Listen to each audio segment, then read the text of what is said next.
Chapter 2 Database Design Tools. Di dalam bab 2, kita akan berkenalan dengan Microsoft Access.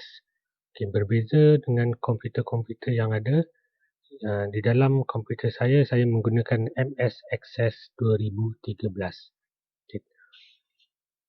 Seperti yang telah diberitahu sebelum ini, kita tidak akan mempelajari bagaimana untuk menggunakan Access ini. Sebaliknya, kita akan berkenalan dengan ciri-ciri yang ada di dalam Microsoft Access. Berikut adalah dia punya interface apa yang ada di dalam Microsoft Access. Ianya terdiri daripada beberapa komponen. Komponen pertama adalah title bar. Title bar berada di bahagian atas yang mana title bar ini akan memaparkan kita punya lokasi dan juga nama fail kita. Komponen seterusnya yang kedua adalah ribbon. Ribbon seperti yang terdapat di dalam Microsoft Word, Excel dan PowerPoint, ianya adalah suatu bahagian di bawah menu. Seterusnya adalah navigation pane. Navigation pane adalah yang berada di sebelah kiri ini. Di sini kita boleh pergi ke mana-mana bahagian yang kita mahukan. Sama ada kita mahu pergi ke table, query, form dan juga report.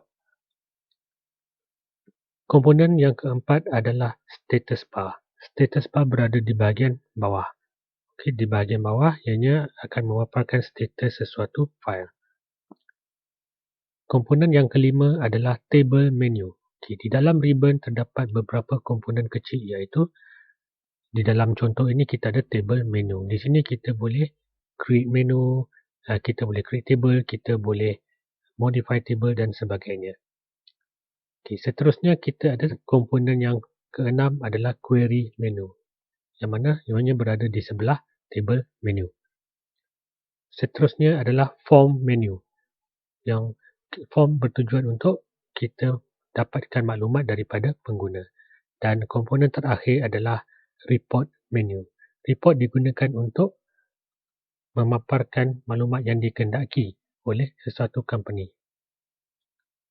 Kita dah berkenalan dengan komponen-komponen Microsoft Access. Mari kita lihat dengan komponen-komponen 4 komponen yang ini.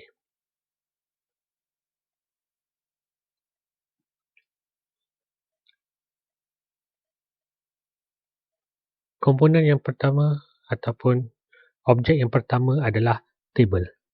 Apakah yang ada pada table? Table merupakan suatu tempat di mana kita menyimpan data. Data yang disimpan adalah berkaitan dengan spesifik topik. Contohnya, student data. Table juga mempunyai field dan record. Seperti yang kita telah pelajari dalam bab 1. Field dan record adalah merupakan lajur dan baris sesuatu table. Dalam satu database, terdapat kemungkinan yang kita mempunyai lebih daripada satu table di dalam satu database. Contoh seperti yang kita bincangkan di dalam bab 1, dalam database Cosmopoint, kita mungkin mempunyai table-table seperti table pelajar, table pensyarah dan juga table subjek. Dan contoh table adalah seperti yang dipaparkan, iaitu student record, book record dan banyak lagi. Dan berikut adalah gambar bagaimana rupa table di dalam Microsoft Access. Di dalam gambar ini, field adalah laju, iaitu di dalam contoh ini field adalah book code, title, publisher code, type dan price. Manakala record adalah maklumat yang ada di dalam table buku. Table ini bernama buku. Dan kita ada di sini ada 7 rekod yang mewakili 7 jenis buku.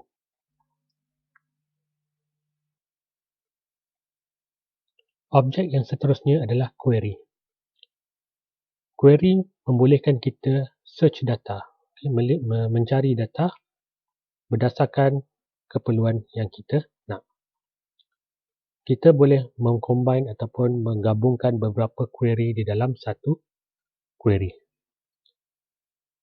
Contohnya daripada list pelajar kita boleh mendapatkan query ataupun kita boleh mencari data, iaitu saya ingin mencari data student IT sahaja. Jadi daripada semua pelajar, hanya pelajar IT saja yang akan saya pilih. So, itu adalah tapisan yang dimaksudkan. Seterusnya adalah saya ingin mencari pelajar-pelajar yang berada di semester 4 sahaja. Jadi daripada semua pelajar yang ada di dalam senarai pelajar, hanya pelajar semester 4 sahaja yang akan dipilih. Contoh bagi gabungan query adalah seperti berikut. Saya ingin memilih pelajar perempuan yang mana namanya mestilah bermula dengan no. Jadi di sini ada dua query. Query pertama adalah saya mahukan pelajar perempuan dan query kedua adalah saya mahukan pelajar yang bermula dengan Nur. So, ini adalah contoh query yang ada di dalam Microsoft Access. Kita akan berkenalan dengan query ini dengan lebih lanjut di dalam bab 5 nanti. Objek seterusnya adalah form. Seperti yang telah diberitahu, form adalah satu tempat di mana kita mengisi ataupun mengubah data di dalam database. Contoh form adalah seperti berikut. Di sini kita ada beberapa field, iaitu field yang pertama customer ID, field kedua customer name, address, city, state, zip ataupun postcode dan juga phone. Jadi di sini pengguna perlu memasukkan maklumat ataupun data yang diperlukan. So, ini adalah form. Dan objek yang terakhir adalah report. Report merupakan satu summary di dalam database. Tujuannya adalah untuk menyediakan laporan kepada syarikat mengikut keperluan syarikat.